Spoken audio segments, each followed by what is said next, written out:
I'll be rereading chapter 7 of A Single Shard. Min was far more irritable than usual after the emissary's visit. Instead of giving gruff, terse commands, he harangued Tree Ear at every opportunity. Then he would lapse into a sullen silence that lasted until his next bout of shouting. Tree Ear worked harder than ever, tense with anticipation. Min was making vases in the melon shape that had so pleased the emissary.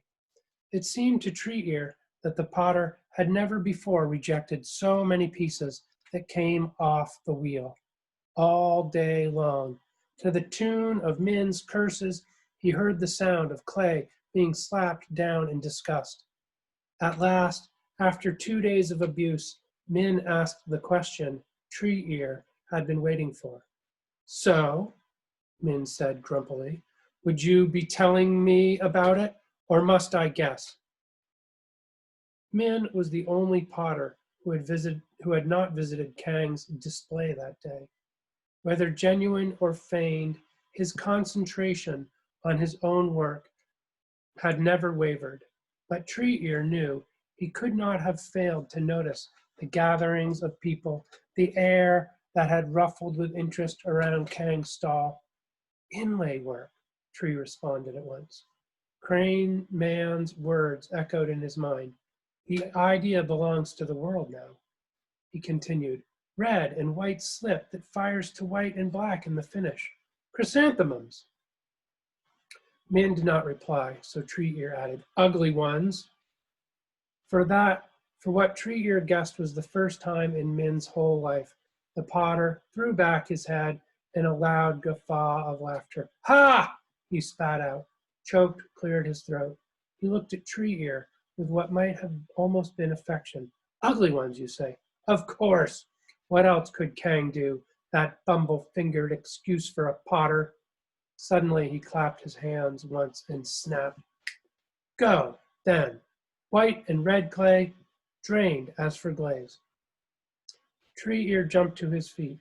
Almost before Min had finished speaking, he was flying down the road with the cart careering crazily before him. Days before, Tree Ear had mapped out the best places along the river for colored clay, and now he went directly to the first spot. He dug and loaded, his excitement kept in check by the rhythm of the work. The spade had never felt so light as it did that day. Over the next several days, Min sketched what seemed like hundreds of designs. His wife helped by drawing the basic melon shape over and over in charcoal on pieces of wood.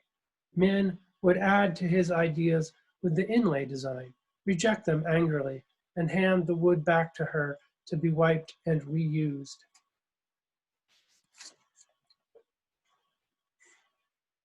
Meanwhile, Tree Ear was busy draining the clay, 2, 3, 4 times, and the 5th time with the white clay, something happened.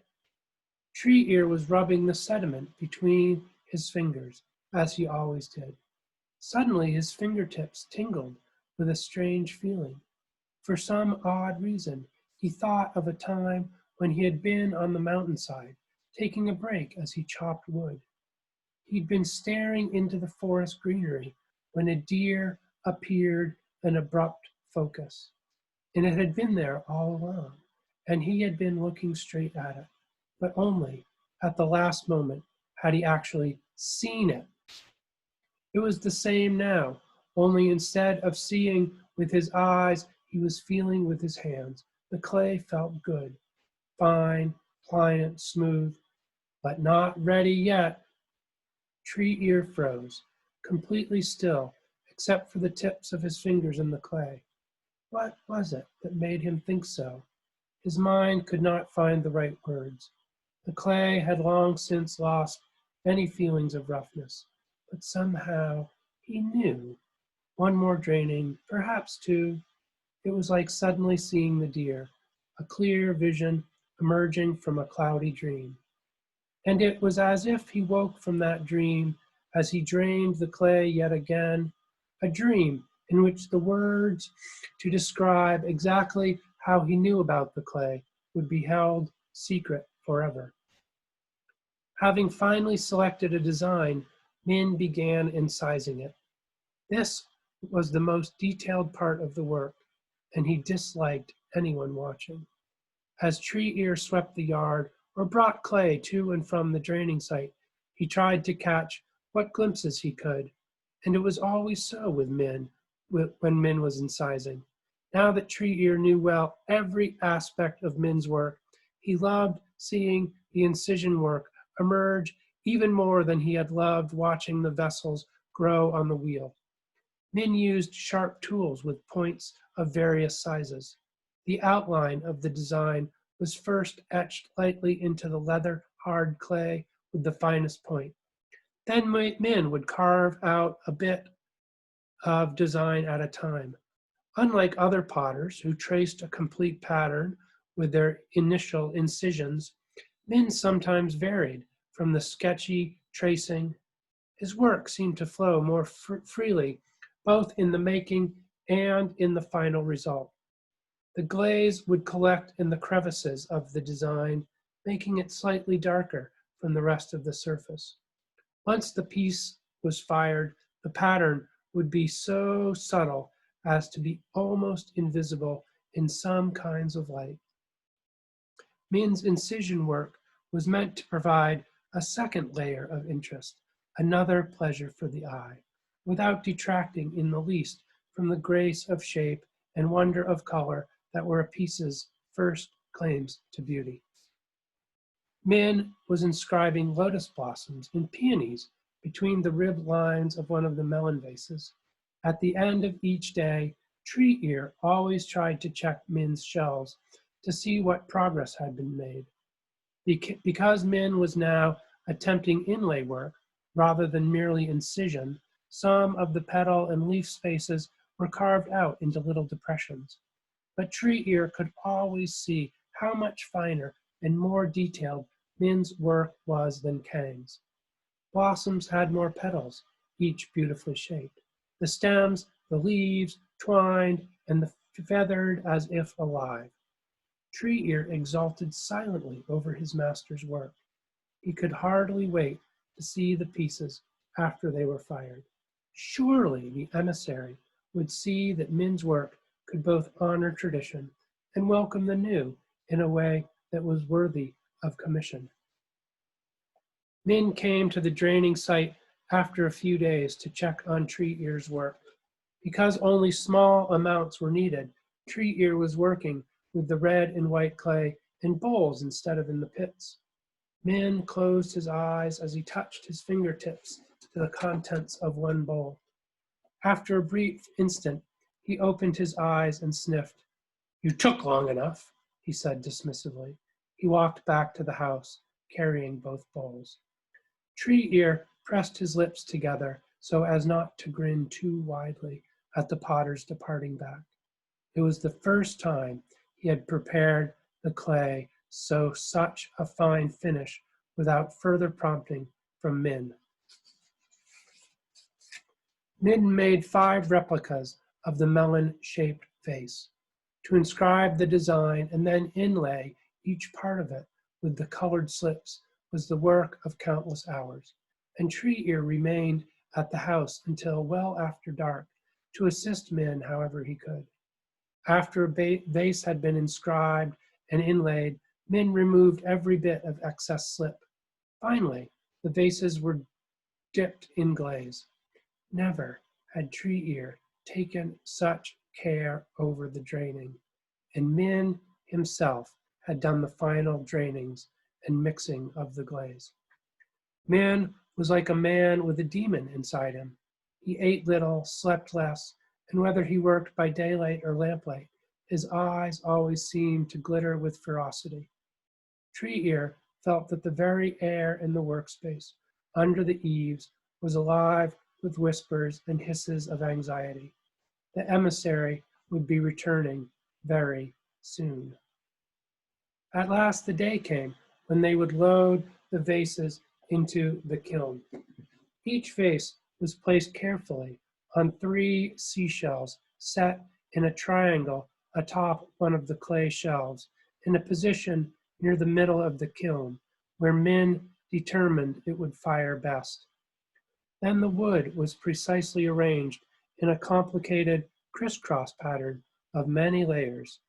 The kindlings of twigs and pine needles was lit with a spark from a flintstone, and when the fire was well on its way, the door of the kiln was sealed. The heat in the kiln was extremely difficult to control. The kiln had to heat up slowly. Too rapid a rise in temperature at the start, and the vessel would crack. This warming process took a full day. Beginning on the second day, more wood was added from time to time through openings in the kiln walls. On the third or fourth day, when a potter hoped that the correct temperature had been reached, the openings were sealed with clay plugs.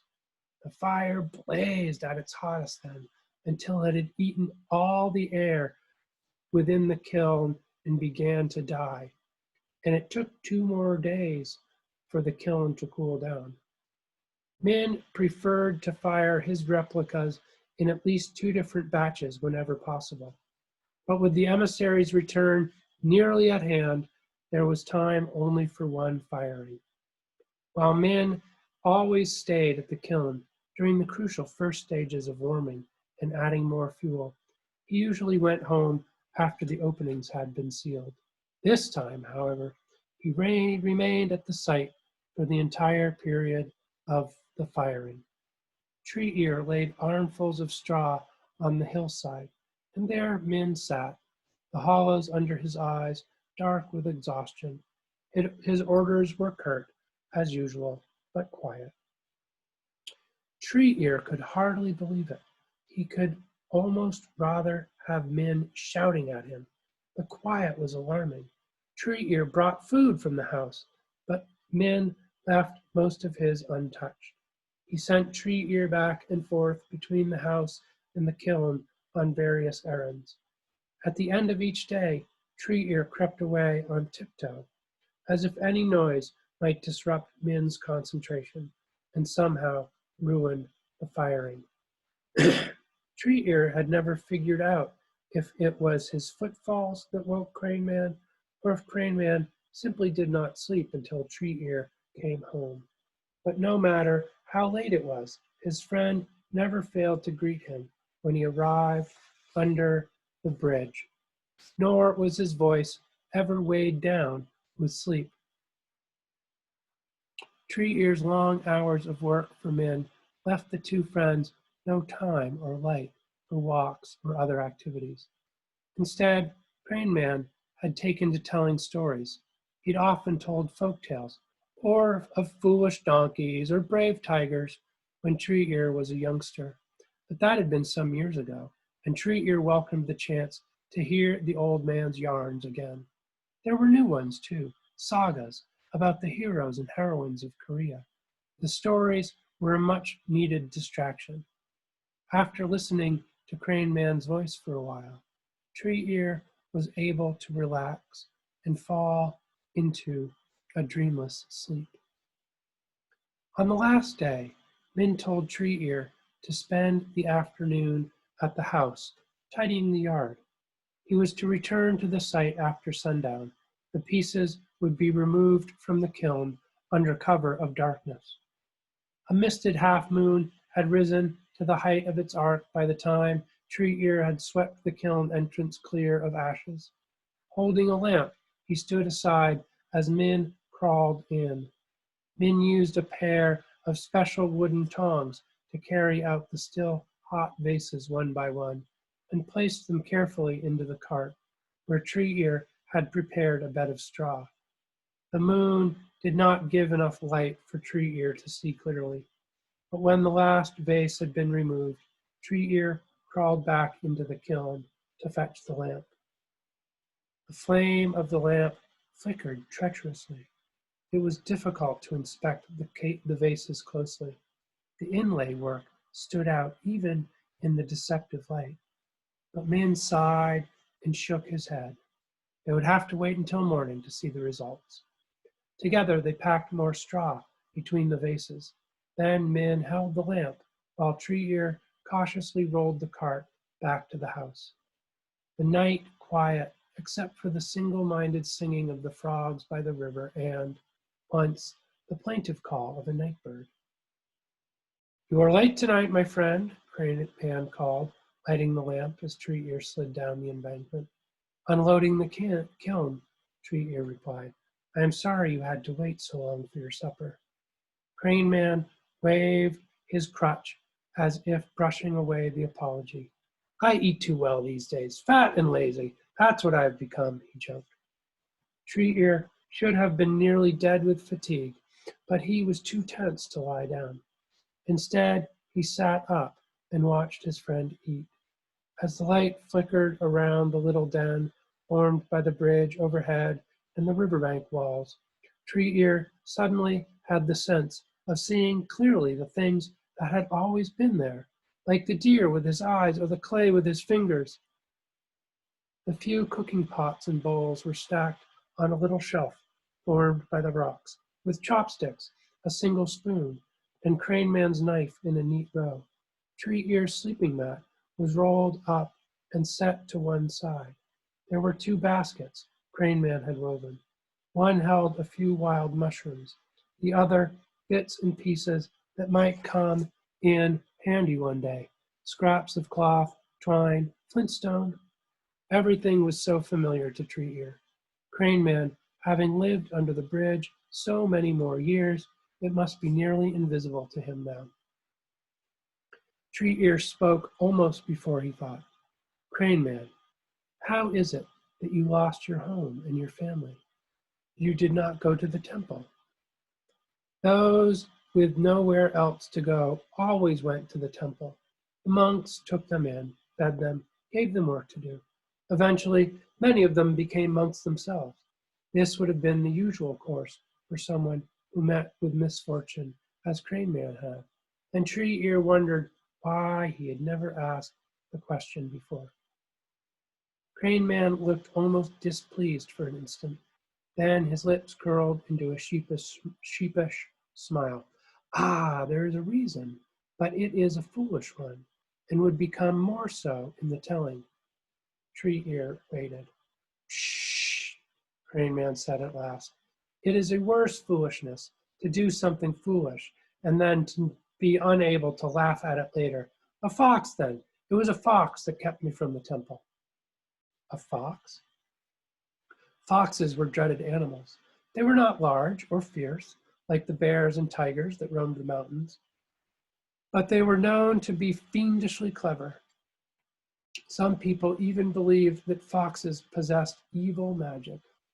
It was said that a fox could lure a man to his doom, tricking him into coming into its den, where, somehow, he would be fed to its offspring. Even to say the word made a trickle of fear run down Tree Ear's spine. The house had sold, Crane Man said. "I gathered up my few things and made ready to go to the temple. It was a fine day, I remember, and I made a long time of it, walking up the mountainside. So it was dusk, and I was still a good distance away. Suddenly, a fox appeared before me. I stopped there, right in the middle of the path, grinning with all its teeth, shining white, licking its lips, its eyes glowing, its broad tail swishing back and forth, slowly back and forth. Enough!" Tree Ear's eyes were wide with horror. "What happened?" Crane Man picked up the last morsel of rice with his chopsticks and popped it into his mouth. "Nothing," he said. "I have come to believe that foxes could not possibly be as clever as we think them. There I was, close enough to touch one, with the bad leg as well, and here I still am today. But that night, of course, I could not continue on with my journey. I walked all the way down the mountain again, looking over my shoulder nearly the whole time. The fox did not follow me. Indeed, it disappeared as quickly as it had come. That night, I stayed under the bridge, although you can be sure that I found no sleep."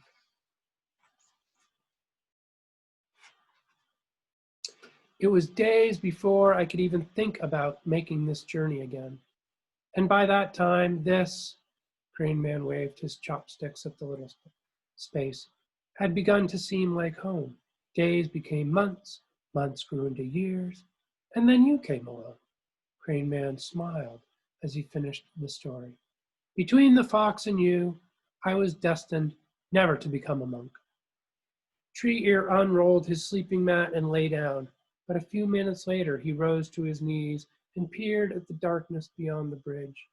Were those two eyes glowing, or just reflections of starlight in the river?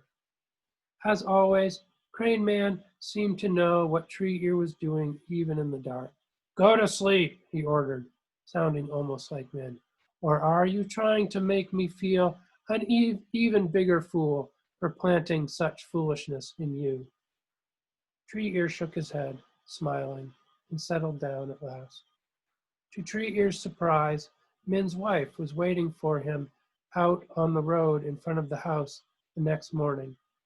Beside her were the cart and spade. Although her face was as placid and kind as always, Tree Ear saw in her eyes some great worry that even her gentle smile of greeting could not hide. More clay, Tree Ear, she said quietly, both plain and colored. Tree Ear bowed in reply, and she turned back to the house. He trotted down the road a few paces until he was sure she had gone inside. Then he left the cart by the side of the road and crept back around to the back of the house.